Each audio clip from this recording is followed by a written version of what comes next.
चारधाम यात्रा के चौथे दिन आज सुबह 8 बजे केदारनाथ धाम के कपाट विधिवत श्रद्धालुओं के लिए खोल दिए गए। परंपरा के अनुसार सबसे पहले मंदिर के पूर्व द्वार खोले गए, जिसके बाद मुख्य पुजारी रावल और हकूकधारियों ने पूजा अर्चना शुरू की। कपाट खुलने के अवसर पर मंदिर को करीब 51 क्विंटल फूलों से भव्य रूप से सजाया गया। पहले ही दिन 8 से 10,000 श्रद्धालुओं के दर्शन करने का अनुमान है। इस खास मौके पर मुख्यमंत्री पुष्कर सिंह धामी भी मौजूद रहे और उन्होंने प्रधानमंत्री नरेंद्र मोदी के नाम से पहली पूजा की। यात्रा के दौरान सुरक्षा और व्यवस्था को लेकर सख्ती बढ़ाई गई। वहीं मंदिर परिसर में मोबाइल और फोटोग्राफी पर प्रतिबंध लगाया गया।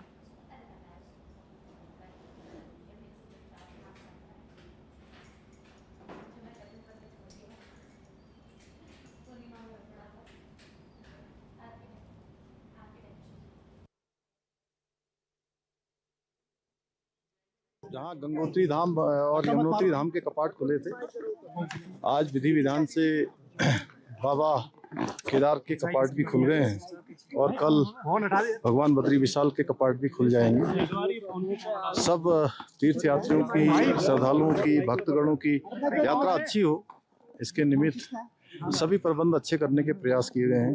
ये यात्रा बहुत कठिन यात्रा है, भौगोलिक परिस्थितियां कठिन भी हैं। अभी आप देख रहे होंगे पूरा भगवान की कृपा से चारों तरफ इस परिसर के, भगवान के परिसर के चारों ओर पूरी बर्फ से पूरी पहाड़ पूरे ढके हुए हैं। एक तरह से ग्लेशियर बने हुए हैं।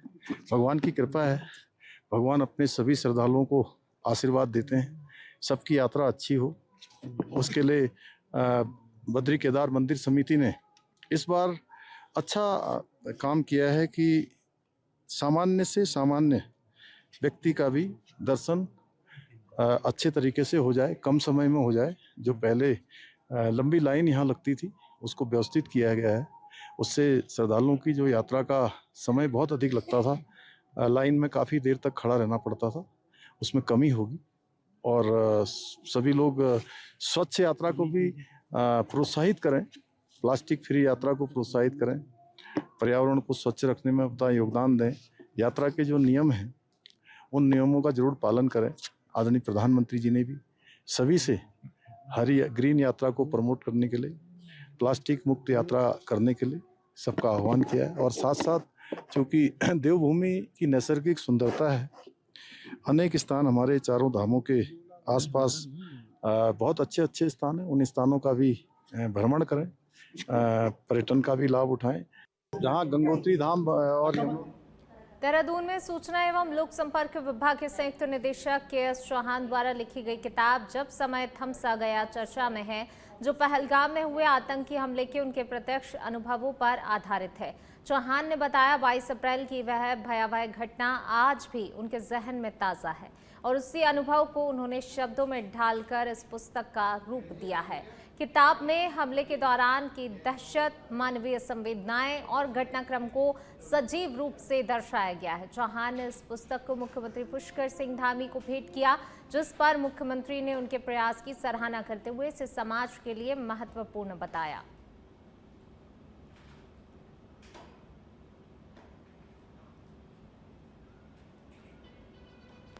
पहलगाम घटना की आज वर्षी है, यानी 1 साल पूरे हो गए। आज ही के दिन 22 अप्रैल को घटना वहाँ पे हुआ था और इसी पे जो मैंने अनुभव किया वहाँ पे 4-5 दिन में, उस पर मैंने एक किताब भी लिखी है, पहलगाम जब समय थम सा गया है, उसको अनुभव पे आधारित।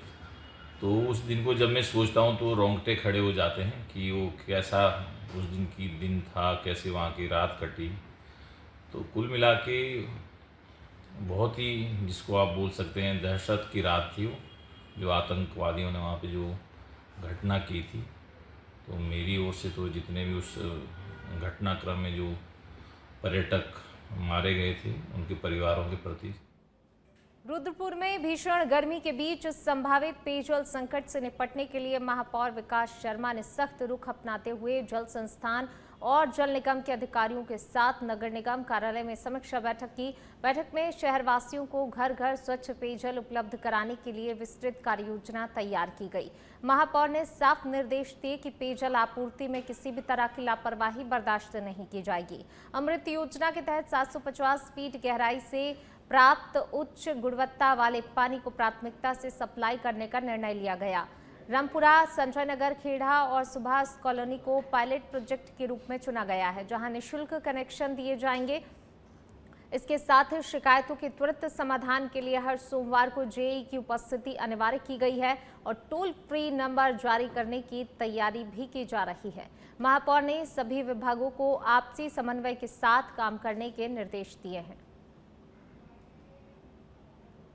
संस्थान और जल निगम के साथ हमने बढ़ती हुई गर्मी को देखकर एक बैठक का आयोजन किया था और इस बैठक का मेन उद्देश्य है जो प्रधानमंत्री जी की अमृत योजना है, जिसमें 750 फीट गहरा पानी है, जो हमारे स्वास्थ्य के लिए भी अच्छा है, वो कैसे घर घर तक पहुँचे, इसके लिए हमने आज रणनीति बनाई है। हम लोगों ने ये तय किया है कि पायलट प्रोजेक्ट के रूप में हमने रामपुरा को, संजय नगर खेड़ा को और सुभाष कॉलोनी को हमने चिन्हित किया है। इसमें लोगों से हम लोग रिक्वेस्ट करेंगे कि वो इस कनेक्शन को लें और उस कनेक्शन का जो चार्ज है वो नगर निगम पे करेगा और प्रत्येक सोमवार को जल संस्थान के जो जेई हैं वो हमारे यहाँ बैठेंगे और उन कनेक्शंस को लोगों को करवा के हम देंगे। इसके साथ ही जो सबसे पुरानी व्यवस्था थी स्टैंड पोस्ट की, कुछ वार्डों में हम लोग स्टैंड पोस्ट लगाएंगे ताकि लोगों को जो कनेक्शन नहीं ले सकते हैं उनके लिए भी पानी की व्यवस्था निःशुल्क हो पाएगी। और इसके साथ ही कुछ स्थानों पे हम लोग वाटर कूलर लगाने का भी प्लान कर रहे हैं। कुछ स्थानों पे पिछली बार हमने जो वाटर कैंपर होते हैं वो भी रखवाए थे कि जहां पब्लिक आती जाती रहती है। आज सुतारगंज विकासखंड के सिसौना गांव में ग्राम प्रधान मिथिलेश देवी के पति हरेंद्र सिंह के साथ स्टोन क्रशर कर्मियों द्वारा मारपीट किए जाने के बाद मामला तूल पकड़ गया है। घटना के विरोध में ग्राम प्रधान संघ और क्षेत्र पंचायत सदस्यों ने बरेली स्टोन क्रशर के बाहर टेंट लगाकर धरना प्रदर्शन शुरू कर दिया।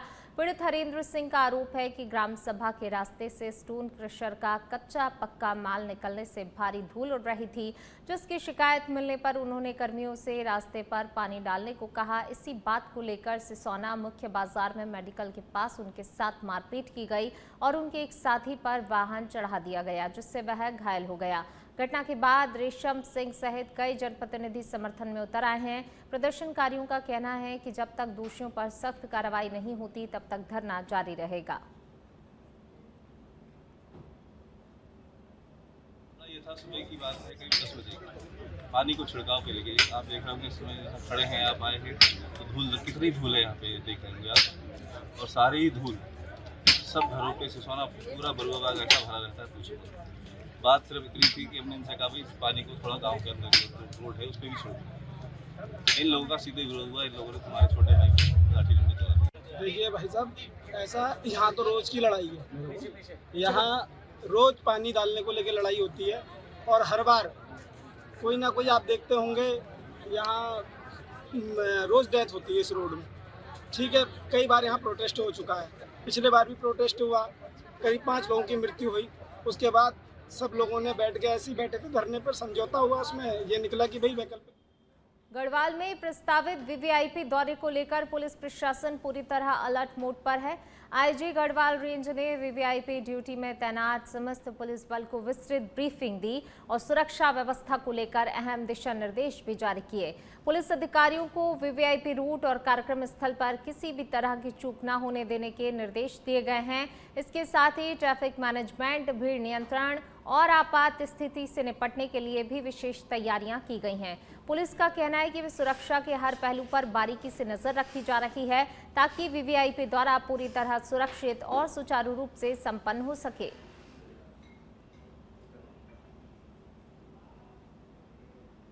देहरादून में नशे के खिलाफ चलाए जा रहे ऑपरेशन प्रहार के तहत दून पुलिस को बड़ी सफलता मिली है। पुलिस कप्तान के निर्देशन में की गई इस कार्रवाई में मादक पदार्थों की तस्करी में लिप्त एक शातिर आरोपी को गिरफ्तार किया गया। आरोपी के कब्जे से करीब 8.84 ग्राम अवैध स्मैक बरामद की गई है, जिसकी बाजार में कीमत करीब 3 लाख रुपए आंकी जा रही है। पुलिस के अनुसार आरोपी लंबे समय से नशे की तस्करी में सक्रिय था और क्षेत्र में सप्लाई करता था। फिलहाल पुलिस आरोपी से पूछताछ कर रही है और इस नेटवर्क से जुड़े हुए अन्य लोगों की भी तलाश की जा रही है।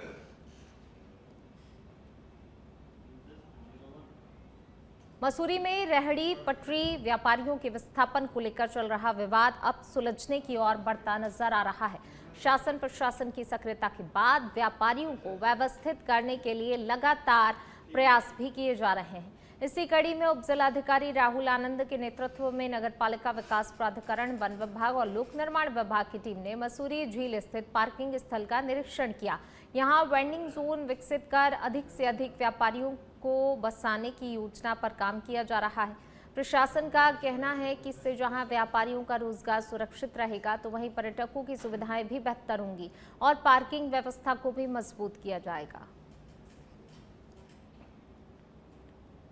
बिल्कुल, ये मसूरी झील जो हमारी पहले भी एक पर्यटन स्थल है, हमने चाहा था कि वेंडिंग जोन यहाँ एक प्रस्तावित था, तो टीवीसी के सदस्यों द्वारा एवं अध्यक्ष भी जो हैं इनके ईओ साहब, उन सब के द्वारा एक अभी जॉइंट इंस्पेक्शन किया गया है। यहाँ हम तलाश रहे हैं जगह कि यहाँ पे करीब जितने वेंडर्स यहाँ पे आ सके मैक्सिमम, उनके लिए हमने जगह तलाशने की शुरू की है। तो इसमें मेन जैसे PWD और ये सब है, तो यहाँ पे भी हमने जगह तलाशनी शुरू की, लेकिन इसमें एक मैप बनना जो है, कल डिटेल में जब यहाँ पे उच्चाधिकारी सारे लोग जो आ जाएं और एक बार इसकी मैप हम बना पाएँ, तब हम एक्चुअल कह पाएंगे कि यहाँ पे कितनी कैपेसिटी लोगों की बन रही है और उसी हिसाब से हम अनापत्तियाँ सभी।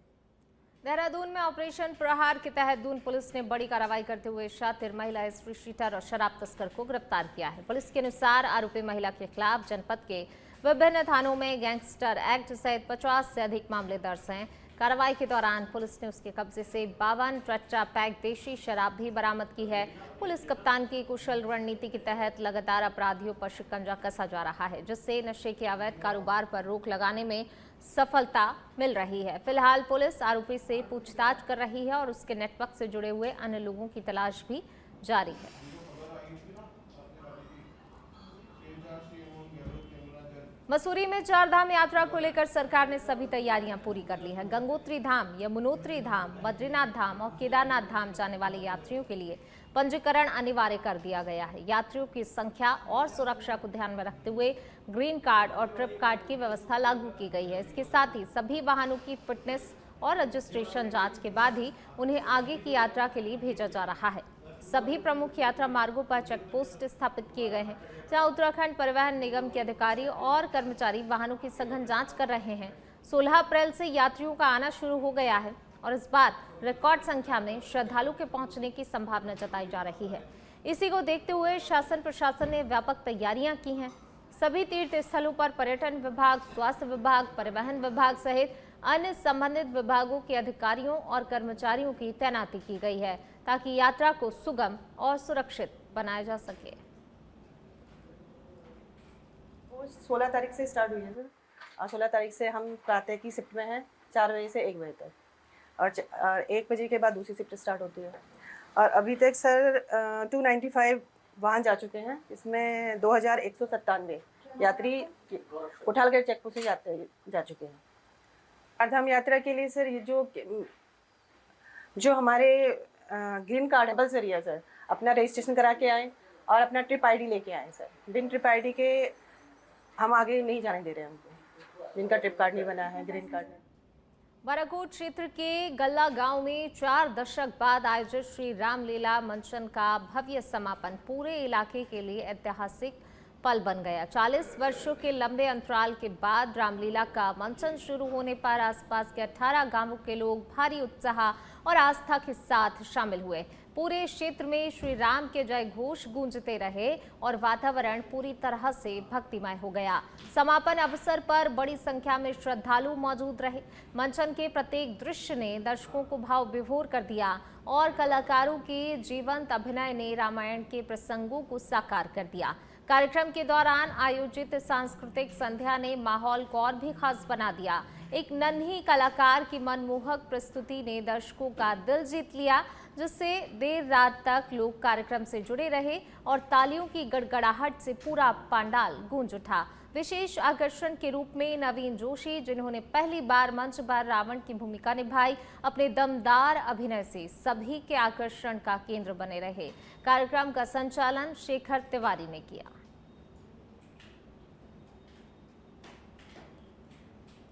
बढ़ेंगे आगे बात अगली खबर की। लोहाघाट स्थित स्वामी विवेकानंद राज्य स्नातकोत्तर महाविद्यालय में आयोजित 3 दिवसीय सांस्कृतिक महोत्सव आरंभ का समापन उत्साह और प्रतिभाओं की शानदार प्रस्तुतियों के साथ हुआ। समापन समारोह में मुख्य अतिथि पूर्व विधायक पूरन सिंह, पटियाल और गेस्ट ऑफ ऑनर जिलाधिकारी मनीष कुमार और कार्यक्रम की अध्यक्षता प्राचार्य डॉक्टर संगीता गुप्ता ने की। मुख्य अतिथि ने छात्रों की प्रस्तुतियों की सराहना करते हुए महाविद्यालय के विकास में हर संभव सहयोग का भरोसा दिलाया। जिलाधिकारी मनीष कुमार ने अपने संबोधन में कहा कि शिक्षण संस्थान ही छात्रों के उज्जवल भविष्य की नींव रखते हैं। उन्होंने आगे कहा कि चंपावत जिले का ये सबसे बड़ा महाविद्यालय प्रतिभाओं का केंद्र बनकर उभर रहा है और जिला प्रशासन छात्रों के हित में निरंतर कार्य करता रहेगा।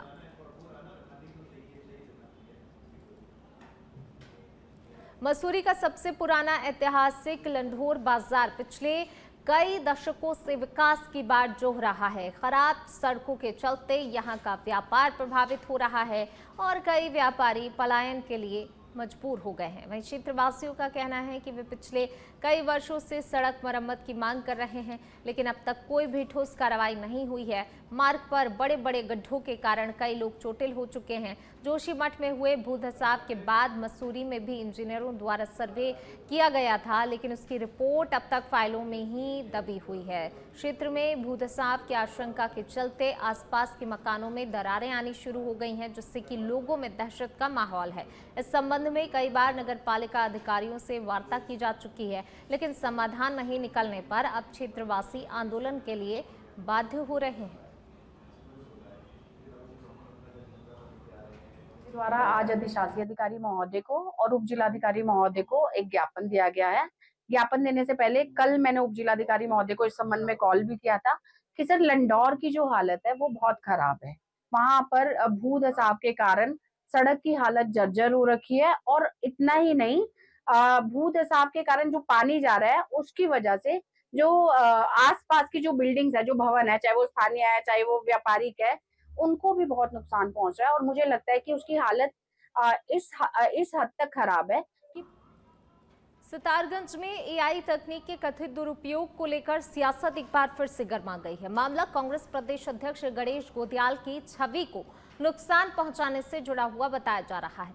नगर कांग्रेस कमेटी के अध्यक्ष सरताज अहमद ने कोतवाली सितारगंज में गंभीर शिकायत दर्ज कराई है। शिकायत में आरोप लगाया गया है कि नमन सितारगंज नाम के एक यूट्यूब चैनल ने आर्टिफिशियल इंटेलिजेंस की मदद से एक फर्जी और भ्रामक वीडियो तैयार कर सोशल मीडिया पर वायरल किया। बताया जा रहा है कि इस वीडियो में गणेश गोदियाल के नाम से बंगाली समाज के खिलाफ आपत्तिजनक बयान दिखाया गया, जबकि उन्होंने ऐसे किसी भी बयान से साफ इनकार किया है। कांग्रेस कार्यकर्ताओं का कहना है ये एक सुनियोजित राजनीतिक साजिश है, जिसका मकसद न केवल एक वरिष्ठ नेता की छवि को धूमिल करना है, बल्कि समाज में जाति और सामाजिक तनाव फैलाना भी है। तो सितारगंज से ये खबर आपको बता रहे हैं। गणेश गोदियाल की छवि से छेड़छाड़ का आरोप लगाने का मामला सामने आया। सितारगंज में एआई के कथित दुरुपयोग पर विवाद गहराता हुआ नजर आ रहा है। उत्तराखंड के सितारगंज से ये खबर आपको बता रहे हैं, जिसमें देखिए एआई का कथित दुरुपयोग किया गया है। इस तरह की जो है कथित मामला सामने आया है कि देखिए एआई का इस्तेमाल किया गया, किसी की छवि को धूमिल करने का प्रयास एआई के इस्तेमाल के द्वारा किया जा रहा है। गणेश गोदियाल की छवि से छेड़छाड़ का आरोप सामने आया। हालांकि देखिए इसमें जब पुलिस के संज्ञान में पूरा मामला पहुंचा तो पुलिस ने फिलहाल इस पूरे मामले को लेकर जो है जांच पड़ताल शुरू कर दी है। सितारगंज में एआई के कथित दुरुपयोग का विवाद गहराता हुआ नजर भी आ रहा है। गणेश गोदियाल की छवि से छेड़छाड़ का आरोप है।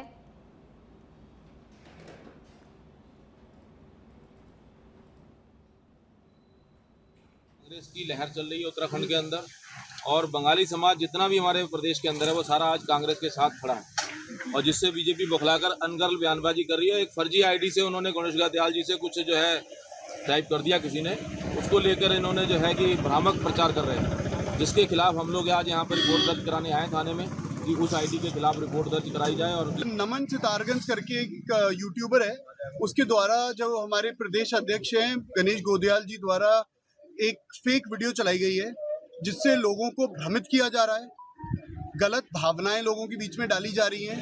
जो इस सरकार का आप समझिए पिछले 15 साल से हम यही झूठ झेलते आ रहे हैं। झूठ के बुनियाद पे ये सरकार खड़ी है।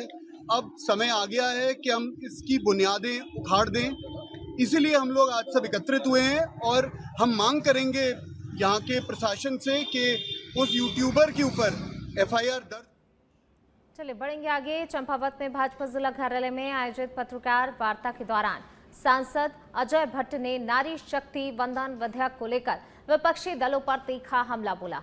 उन्होंने कहा कि प्रधानमंत्री नरेंद्र मोदी के नेतृत्व में महिलाओं को संवैधानिक रूप से सशक्त बनाने की दिशा में एक बड़ा कदम उठाया गया था, लेकिन विपक्ष ने इसमें बाधा डालकर महिलाओं के अधिकारों के साथ अन्याय किया है। अजय भट्ट ने कहा कि भारतीय समाज में महिलाओं की भूमिका महत्वपूर्ण है और उन्हें बराबरी का अधिकार मिलना चाहिए।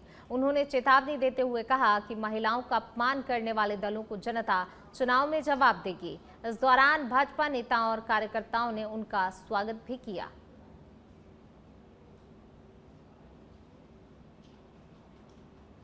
जिसे धारा भी कह देते हैं, आपने विरोध किया। एयर स्ट्राइक, सर्जिकल स्ट्राइक आपने विरोध किया।